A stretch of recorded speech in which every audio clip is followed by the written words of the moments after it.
Yeni Gəncə qəsəbəsi bina 61-də yaşayan Zakir Süleymanovun mənzilinə su damır. Buna səbəb binanın dam örtüyündə qurulan kommunikasiya xətlərinin sıradan çıxmasıdır. Zakir Muradov bildirdi ki, Mənzil İstismar İdarəsinə bu haqda müraciət edib.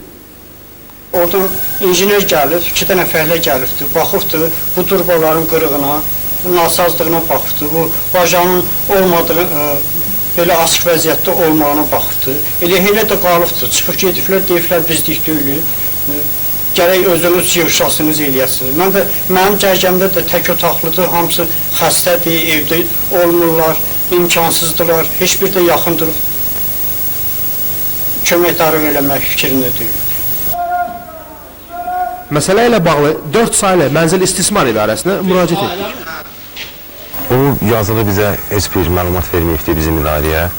Ancaq o əslində indi evlərin üstüdür, o icra hakimiyyəti adına məktub yazır, icra hakimiyyətinə. Ondan sonra bizdə titul siyasi var, həmin mənzillər titul siyasına düşür. Ondan sonra da həmin mənzillər üstü təmir olunur. Nəsimi Əlizadə bu haqda bir daha şikayətçi ilə söhbət edib, məsələni yerində araşdıracağına söz verdi. İlqar Ağayev, Vaqif İbrahim Xəlil, Xəbər Plus.